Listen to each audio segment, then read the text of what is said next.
Hi hello, welcome back to Amita's kitchen and life style.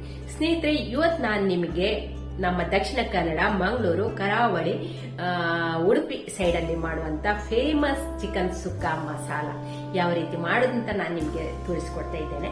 ಅಂದ್ರೆ chicken ಸುಕ್ಕ ಅಂತ ಹೇಳಿದ್ರೆ ಎಲ್ರಿಗೂ ಬಾಯಲ್ಲಿ ನೀರು ಬರ್ತದಲ್ಲ, ಅಂತ ಒಂದು ಅದ್ಭುತವಾದ ಟೇಸ್ಟ್ ಉಳ್ಳ ಒಂದು ಚಿಕನ್ ಸುಕ್ಕ ಅಂತ ಹೇಳ್ಬೋದು. ಅಂತ ಚಿಕನ್ ಸುಕ್ಕ ಮಾಡ್ಲಿಕ್ಕೆ ಯಾವ ರೀತಿ ಪೌಡರ್ ಬೇಕು ಮತ್ತೆ ಯಾವ ರೀತಿ ಮಾಡಬಹುದು ಅಂತ ನಾನು ನಿಮ್ಗೆ ಇವತ್ತು ತೋರಿಸ್ಕೊಡ್ತೇನೆ. ಹಾಗಾದ್ರೆ ಬನ್ನಿ ಅಮಿತಾಸ್ ಕಿಚನ್ ಹೋಗುವ, ರೆಸಿಪಿಯನ್ನು ಫಟಾಫಟ್ ಅಂತ ಮಾಡಿ ಮುಗಿಸುವ. ಇವಾಗ ನಾವು ಚಿಕನ್ ಸುಕ್ಕ ಮಸಾಲ ಮಾಡಿಕೊಳ್ಳುವ.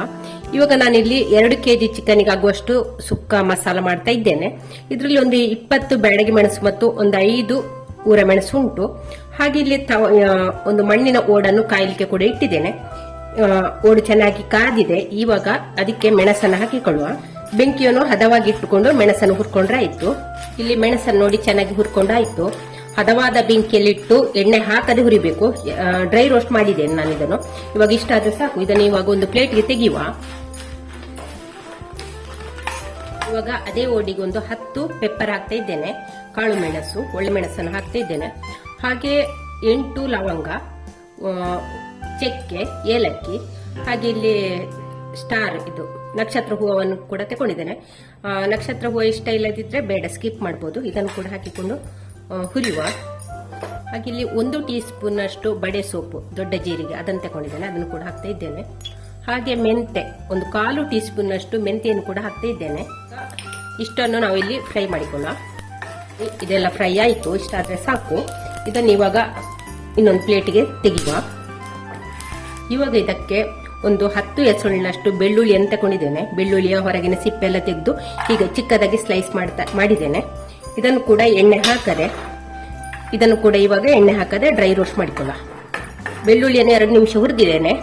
ಅದಕ್ಕೆ ಇವಾಗ ನಾನು 1 ಟೀ ಸ್ಪೂನ್ ಅಷ್ಟು ಜೀರಿಗೆಯನ್ನು ಕೂಡ ಹಾಕ್ತಾ ಇದ್ದೇನೆ. ಹಾಗೆ ಅದಕ್ಕೆ ಒಂದು 5 ಟೀ ಸ್ಪೂನ್ ಅಷ್ಟು ಕೊತ್ತಂಬರಿ ಕೂಡ ಹಾಕ್ತಾ ಇದ್ದೇನೆ, ಧನಿಯಾ. ಇದನ್ನು ಕೂಡ ಜೊತೆಯಲ್ಲಿ ಹುರ್ಕೊಂಡ್ರೆ ಆಯ್ತು. ಕೊತ್ತಂಬರಿ ಪಟಪಟ ಅಂತ ಹೇಳೋ ತನಕ, ಒಂದು ಸ್ವಲ್ಪ ಕೆಂಪಗಾಗೋ ತನಕ ಹುರ್ಕೊಂಡ್ರೆ ಆಯ್ತು. ಇವಾಗ ನೋಡಿ, ಇಲ್ಲಿ ಕೊತ್ತಂಬರಿ ಕೂಡ ಹುರಿದಾಯ್ತು. ಇಷ್ಟಾದ್ರೆ ಸಾಕು. ಇದನ್ನಿನ್ನು ಒಂದು ಪ್ಲೇಟ್ಗೆ ಹಾಕಿಕೊಳ್ಳುವ. ಈ ಬಿಸಿಗೆ ಒಂದು ಅರ್ಧ ಟೀ ಸ್ಪೂನ್ ಅಷ್ಟು ಅರಶಿನವನ್ನು ಕೂಡ ಹಾಕ್ತಾ ಇದ್ದೇನೆ. ಅರಶಿನವನ್ನು ಹಾಕಿದ ನಂತರ ಈ ಬಿಸಿಯಲ್ಲಿ ಒಮ್ಮೆ ಹೀಗೆ ಮಗುಚಿಕೊಂಡ್ರೆ ಆಯ್ತು. ಇನ್ನು ಇದು ಪೂರ್ತಿ ತಣ್ಣಗಾಗ್ಲಿಕ್ಕೆ ಬಿಡುವ. ಇಲ್ಲಿ ನೋಡಿ, ಒಂದು 2 ಪಲಾವ್ ಎಲೆಯನ್ನು ಕೂಡ ನಾನು ಓಡಿಗೆ ಹಾಕಿ ಫ್ರೈ ಮಾಡಿಕೊಂಡಿದ್ದೇನೆ. ನೀವು ಮಸಾಲೆ ಹುರಿಯುವಾಗ ಅದರೊಟ್ಟಿಗೆ 2 ಪಲಾವ್ ಎಲೆಯನ್ನು ಕೂಡ ಫ್ರೈ ಮಾಡಿಕೊಂಡ್ರೆ ಆಯ್ತು. ನೋಡಿ, ಈಗ ರೋಸ್ಟ್ ಆಗ್ಬೇಕದು. ಹಾಗೆ ನಾನು ಕೊನೆಗೆ ಓಡಲ್ಲಿ ಹಾಕಿ ಇಟ್ಟಿದ್ದೆ. ಇನ್ನು ಇವಾಗ ಮೆಣಸೆಲ್ಲ ತಣ್ಣಗಾಗಿದೆ ನೋಡಿ. ಇನ್ನು ಇವಾಗ ಫಸ್ಟ್ಗೆ ಮೆಣಸನ್ನು ಹಾಕಿಕೊಂಡು ನಾವೀಗ ಪೌಡರ್ ಮಾಡಿಕೊಳ್ಳ. ಇವಾಗ ಇಲ್ಲಿ ಮೆಣಸನ್ನೆಲ್ಲ ಪೌಡರ್ ಮಾಡಿಕೊಂಡಾಯ್ತು. ಅದರ ಜೊತೆಯಲ್ಲಿ ಉಳಿದ ಸಾಮಗ್ರಿಯನ್ನು ಕೂಡ ಹಾಕಿಕೊಂಡು ಪೌಡರ್ ಮಾಡಿಕೊಳ್ಳ. ನೋಡಿ ಸ್ನೇಹಿತರೆ, ನಮ್ಮ ಚಿಕನ್ ಸುಕ್ಕ ಮಸಾಲ ಕೂಡ ರೆಡಿ ಆಯ್ತು.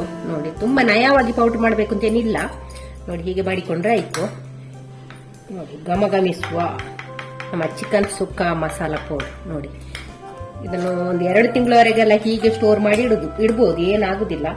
ನೋಡಿ, ಇದು ಇವಾಗ ನಾನು 2 kg ಚಿಕನ್ಗೆ ಆಗುವಷ್ಟು ಮಸಾಲೆಯನ್ನು ರೆಡಿ ಮಾಡಿದ್ದೇನೆ. ಇದನ್ನಿನ್ನು ಈ ಪೌಡರ್ ಉಂಟಲ್ಲ, ಸ್ವಲ್ಪ ತಣ್ಣಗಾಗ್ಲಿಕ್ಕೆ ಬಿಡ್ಬೇಕು ನಾವು. ತಣ್ಣಗಾದ ನಂತರ ಉಂಟಲ್ಲ, ಏರ್ ಟೈಟ್ ಕಂಟೈನರ್ ಅಲ್ಲಿ ಹಾಕಿ ಇಟ್ರೆ ಉಂಟಲ್ಲ, ಒಂದು 2 ತಿಂಗಳಿಗೆ ಏನಾಗುದಿಲ್ಲ, ಒಳ್ಳೆ ಚೆನ್ನಾಗಿರ್ತದೆ ಟೇಸ್ಟ್ ಅಲ್ಲ. ಹಾಗೆ ಇವಾಗ ನಾನು ಇದಕ್ಕೆ ಕೊನೆಗೆ ಇಲ್ಲಿ ನಾನು ಅರ್ಧ ಟೀ ಸ್ಪೂನ್ ಅಷ್ಟು ಉಪ್ಪನ್ನು ಕೂಡ ಸೇರಿಸ್ತಾ ಇದ್ದೇನೆ. ಉಪ್ಪು ಸೇರಿಸುವ ಉದ್ದೇಶ ಅಂದ್ರೆ ಪೌಡರ್ ನಮಗೆ ಇಲ್ಲಿ ಹಾಳಾಗುದಿಲ್ಲ, ಎಷ್ಟು ದಿವಸ ಇಟ್ಟರು ಉಂಟಲ್ಲ ಹಾಳಾಗುದಿಲ್ಲ.